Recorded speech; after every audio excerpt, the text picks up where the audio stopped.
पाकिस्तान में रवायती तौर पर जब भी बजट आता है तो ऑब्वियसली बम और एक महंगाई का तूफान लोगों में पड़ता है।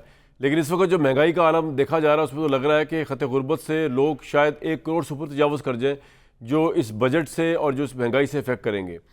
एक तरफ पाकिस्तान के इदारे जो हैं वो पाकिस्तान में इकॉनमी को स्टेबलाइज़ करने के लिए बहुत कोशिशें कर रहे हैं, लेकिन दूसरी तरफ ये जो बजट सामने है इसको कहा जा रहा है कि पाकिस्तान की तारीख का लीथल तरीन बजट हो शायद ये, और इसके अंदर जो है वो तनख्वाहदार तबके की कमर तोड़ दी गई है। इसमें जो बंदा टैक्स पे कर रहा है, जो बंदा फाइलर है, जो बंदा ऑलरेडी टैक्स नेटवर्क के अंदर है, उसके साथ जो है ना वो तो इंतहा हो गई है। बिजली देने वाला सारिफ हो, पेट्रोल पे करने वाला सारिफ हो, उसकी तो खैर पिछले कई सालों से ये दाद रसी जब से IMF ने लेवी और पता नहीं क्या कुछ लगा दिया इस सारे मामलात के ऊपर, तो ये तमाम चीज़ें साथ साथ चल रही हैं। लेकिन अवाम जो है वो इस वक्त ये सोच रही है कि अब वो करें क्या। जिन लोगों का 7,000 8,000 बिल था वो 17,000 20,000 पे जा चुका है, जिनका 50,000 था वो 1.25 लाख पे जा चुका है। तो ये सिचुएशन चल रही है पाकिस्तान में, और आज भी बिजली के रेट जो है बढ़े और वो पता नहीं चल रहा कब ख़त्म होंगे, किस बुनियाद पे बढ़ रहे हैं, क्या असूल है उसका। IMF के आगे पाकिस्तान कितना का हॉस्टेज हो गया है। इससे पहले कि मैं आज के गेस्ट मेरे बड़े ख़ास हैं, साबिक़ वज़ीर-ए-आज़म शाहिद खाकान अब्बासी साहब और साबिक़ वफ़ाक़ी वज़ीर ख़ज़ाना मिफ्ताह इस्माइल साहब। ये दोनों हज़रात जो है इनसे पॉलिटिक्स पे भी बात करेंगे, लेकिन ज़्यादा बात इकॉनमी भी करने की कोशिश करेंगे। इन्होंने अपनी पार्टी भी लॉन्च की है और ये समझते हैं कि सिस्टम चेंज किया जाए तो पाकिस्तान की इकॉनमी से लेकर सियासत के तमाम मामलात ठीक हो जाएंगे। लेकिन सिस्टम का ये भी एक अरसा हिस्सा रहे, लेकिन अब इन्होंने जो है वो इलेक्शन से पहले उससे यकसर अपने आप को अलग कर दिया। इस पर ज़रूर बात करेंगे, लेकिन मैं बहुत वार्म वेलकम शाहिद साहब और मिफ्ताह साहब, आपने अपना टाइम दिया। मैं चाह रहा हूँ अगर आपकी इजाज़त हो तो पहले मैं अवाम की राय ज़रा आपको सुनवा दूँ इस बजट के ऊपर, ताकि लोगों को मालूम हो सके, आप लोगों की राय आम लोगों तक पहुँच जाए कि लोग सोच किस तरह हैं इस बजट को लेकर। सबसे पहले ज़रा लाहौर चलते हैं और बजट के बारे में अवाम क्या सोच रही है वो आपको सुनवाते हैं।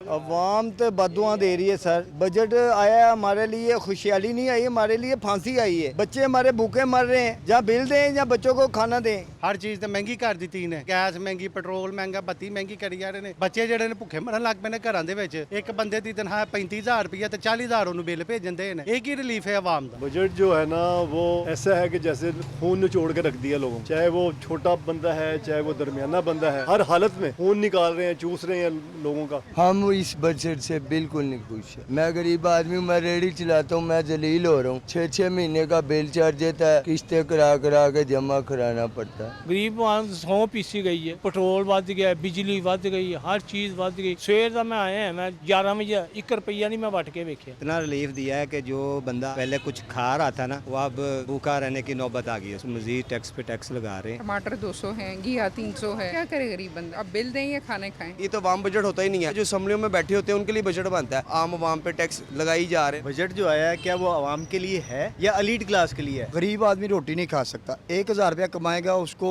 घर के कौन कौन से खर्चे पूरे करेगा? गरीब आदमी जो है वो तो मर रहा है। अगर मजदूरी एक दिन ना करें तो घर का चूल्हा ही नहीं जलता। बिजली के बिलों के लिए बहुत ज़्यादा परेशान है। इतने यूनिट इस्तेमाल नहीं लोग करते जितने उन्होंने टैक्सेस बीच में जो है ना वो डाल दिए हैं। रीढ़ी लगाए सुबह से बिस्मिल्लाह नहीं हुई, हम किधर जाएंगे? बच्चों के रोजी कहाँ से कमाएं? बजट ने गरीब आवाम का कमर ही तोड़ दिया। हर बंदा रोड पे आया हुआ है। गरीब आवाम के लिए बजट में उन लोगों ने कुछ भी नहीं दिया। टैक्सों के ऊपर टैक्स है। हमें तो सिर्फ ये पता है कि जी बिजली का बिल 27,000 है, उसकी इंस्टॉलमेंट करवा के पे कर रहे हैं। बस इन्हीं चक्रों में बच्चों को भूखे मार रहे हैं हम लोग तो बस। लगे ज़रा मुल्तान का भी लोगों की राय सुन लें बजट के ऊपर। अमीर दुश्मन बजट है, जो कमाते हैं बिलों में भर रहे हैं। बजट तो ये जो है अमीरों को रिलीफ मिला है, गरीबों को जाना गर्दन तो बात ही उन्होंने। मरीम नवाज ने कहा था हमारी हुकूमत है कि हम 300 यूनिट बिजली के मुफ्त देंगे, कहाँ गए वो 300 यूनिट? सिर्फ नाम का बजट है, रिलीफ कुछ भी नहीं है। एक गरीब के लिए, सफेद पोश इंसान के लिए और मुश्किल हो गया। घर के सामान से लेके बाहर की जितनी भी जरूरियात की चीजें हैं जो हम लेने आते हैं, एक चीज मुझे बता दें जिसमें आवाम को इन्होंने रिलीफ दिया। हम रिक्शा ड्राइवर हैं, गैस का रेट जबकि गर्मी में कम होना चाहिए, इन्होंने 20-20 रुपए बढ़ाते बढ़ाते आज गैस का रेट 280 रुपए किलो है। बस मर गए हैं, समझ भी नहीं आती, पता नहीं क्या बनेगा हमारा। गरीब आदमी के लिए बिल ही बिल है, सुई गैस का बिल है, बिजली का बिल है, और कोई चीज उसको कोई फिक्र ही नहीं है। फाका कशी के अलावा कुछ भी नहीं है। कराची का भी सुन लें, जिसके बाद फिर मिफ्ताह इस्माइल साहब और शाहिद खाकान अब्बासी साहब से बात करते हैं। कब्र खोद दी है, बस दफनाना है, बाकी क्या बजट है? आवाम को क्या बजट मिला है? टैक्स दे रहे हैं हमें क्या रिलीफ मिला है? कुछ भी नहीं। आवाम के दुश्मन है सब। इंसान खुदकुशी आराम से कर ले, जहर की गोली खा ले, तो शायद उसको रिलीफ मिल जाए। बजट से तो कोई आसरा नहीं है। आवाम को रिलीफ तो उस हिसाब से नहीं मिला जितनी महंगाई आ गई है। बजट के अंदर रिलीफ तो मुझे तो कहीं कोई नजर नहीं आ रहा, टैक्स ही टैक्स नजर आ रहे हैं। रिलीफ तो कुछ भी नहीं मिला, बस कुछ एक्स्ट्रा टैक्सेस जो लगाए गए, स्पेशली जो सैलरी क्लास पर टैक्स लगाए।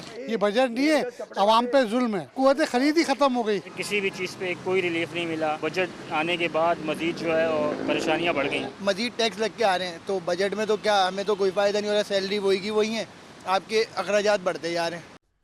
एक तरफ तो ये अवाम की आपको हालात आप देख रहे हैं, दूसरी तरफ जो है वो हुकूमत ने अपने लिए जो है वो काफ़ी मराद में इजाफा किया है। पीपल्स पार्टी के अब्दुल कादिर पटेल की जानिब से तरमीम की गई, उसमें ये कहा गया कि जी अरकान असम्बली का सफरी अलाउंस 10 रुपये किलोमीटर से बढ़ाकर 25 रुपये, ये उस मुल्क के लिए जहाँ जो मुल्क कह रहा है कि हमारे पैसे ही नहीं है, ये उसका मैं आपको बता रहा हूँ।